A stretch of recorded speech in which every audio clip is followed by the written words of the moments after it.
اپنی تعلیمات پیش کی اور تبلیغ کی اور دین کو پھیلایا تو یہ دین جو ہمیں ملا ہے وہ کیسے ملا ہے؟ ظاہر سی بات ہے ہم آقا کے زمانے میں نہیں ہیں، لیکن ہمارا ایمان ہے کہ پیارے آقا صلی اللہ علیہ وسلم نے جو فرمایا وہ سچ ہے، حق ہے، ہمارا ایمان ہے۔ تو میں بتانا یہ چاہ رہا ہوں، اور میں نے یہ ابھی پیچھے عرض کیا تھا کہ نبی اور رسول یہی دو طبقے کے لوگ معصوم ہوتے ہیں اور کوئی صحابی معصوم نہیں ہے، اور ایسے ہی اہل بیت کا کوئی فرد بھی معصوم نہیں ہے عقیدے میں امکان خطا تو امکان خطا نہیں، جہاں امکان خطا ہے، جہاں امکان خطا ہے اگر وہاں کا کوئی تذکرہ کر دے تو تم آپ بگولا ہو جاتے ہو، تمہارے ماتھے پہ شکن آ جاتی ہے اور تم یوں نعرہ لگانے لگتے ہو گستاخ صحابہ ہو گیا۔ تو جہاں امکان خطا ہے، جہاں روایتیں بتلاتی ہیں، جہاں حدیث کہتی ہے فلاں نے خطا کی نام بنام آتا ہے تو وہاں پہ بیان نہ کرو کیونکہ گستاخ صحابہ ہو جاؤ گے، اور جہاں ایقان خطا ہے، جہاں پہ ایقان ہے، ایقان اس لیے کہہ رہا ہوں کہ روایتیں بتلاتی ہیں تو وہاں پہ تم ماننے کے لیے تیار نہیں ہو، اور جہاں پہ امکان ہے کہاں بھی صرف نبی معصوم اور رسول معصوم، اس کے علاوہ بھی معصوم نہیں، تو تم کو امکان نظر آ گیا لیکن امکان نظر نہیں آیا۔ اللہ تبارک و تعالیٰ افراط و تفریط سے ہمیں محفوظ رکھے، اور جو اخلاص کی میں بات کر رہا ہوں سب سے پہلے اللہ تبارک و تعالیٰ اس حقیر فقیر گناہگار کو خلوص کی دولت عطا فرمائے، اور آپ بھی اپنے لیے یہی دعا کیجیے، ہم سب یہی خواہش کریں کہ اللہ تبارک و تعالیٰ ہم تمام لوگوں کے دلوں کو بالکل خلوص سے پھول کر دے، اور ہمارے ذہنوں میں اور ہمارے تصور میں اور ہمارے افکار میں، خیالات میں، ہماری رائے میں، ہماری چلن میں اور ہمارے کردار میں جو آج عصبیت آ گئی ہے، افراط و تفریط آ گیا ہے، کسی ایک طرف کلیتاً جھکاؤ ہو گیا ہے، وہ نہیں ہونا چاہیے۔ جو خالص اسلام کہہ رہا ہے اور جو خالص پیارے آقا علیہ السلام کی تعلیمات ہمارے سامنے ہیں تو ویسا ہی ہمارا مزاج ہونا چاہیے اور ویسا ہی ہمارا کردار ہونا چاہیے۔ درود شریف پڑھیے، اللہم صلی علی سیدنا و مولانا محمد وعلی آل سیدنا و مولانا محمد وبارک وسلم صلاۃ و سلام دائما علیک یا رسول اللہ، یا نبی اللہ، یا حبیب اللہ، یا نور اللہ، یا خیر خلق اللہ۔ ہم لوگ بہت احتیاط ہوتے ہیں،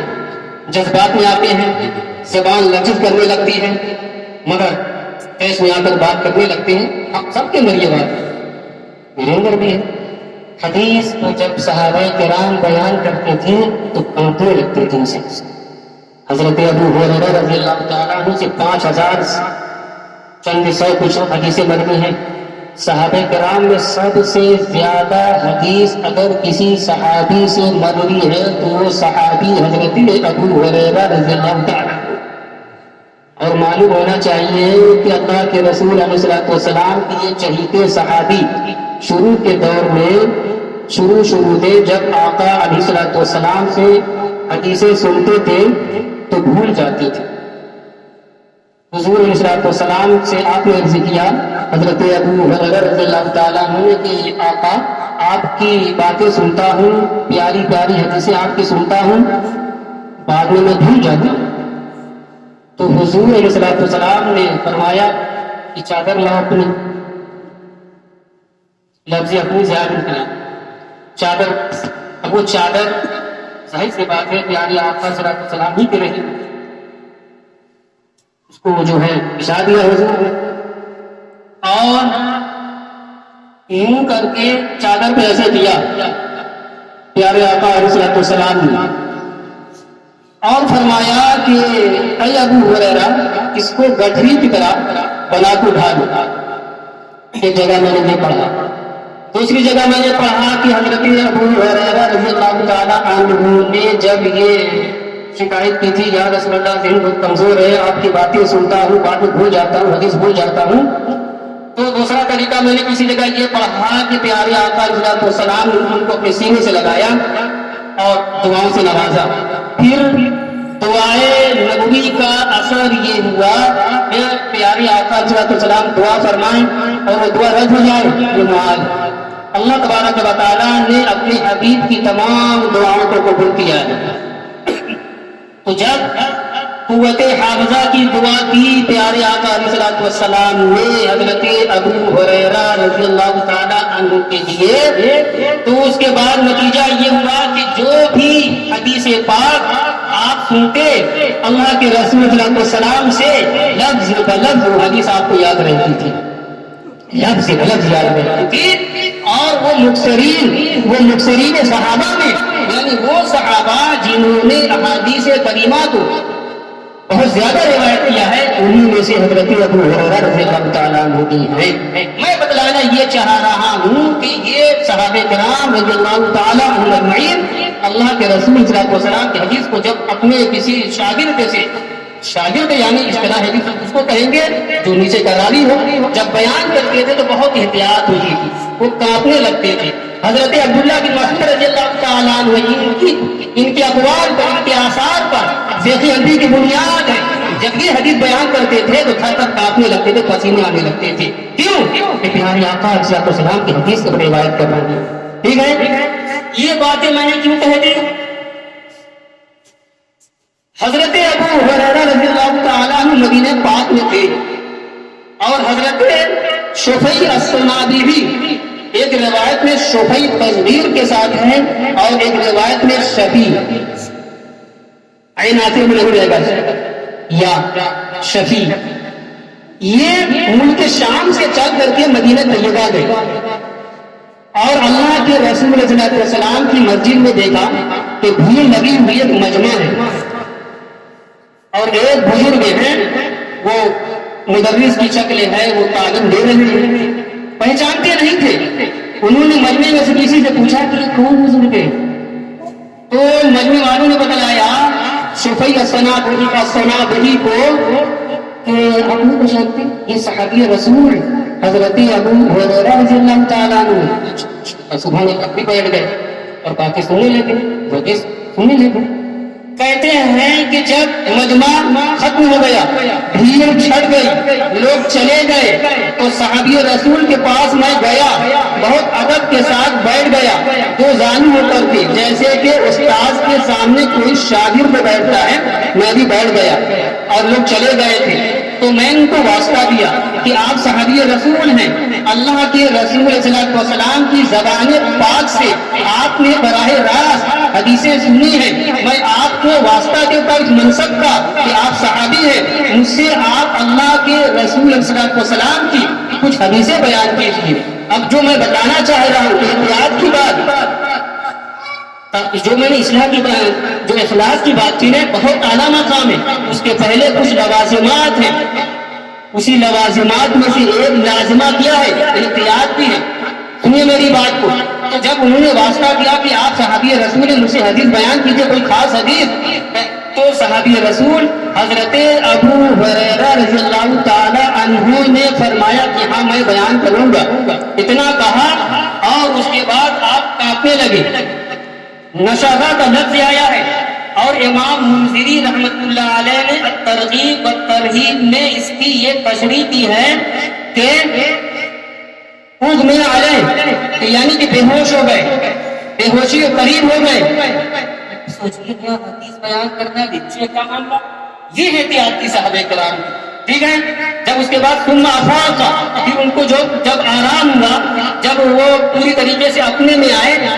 اور رقت کم ہوئی، تو پھر انہوں نے کہا،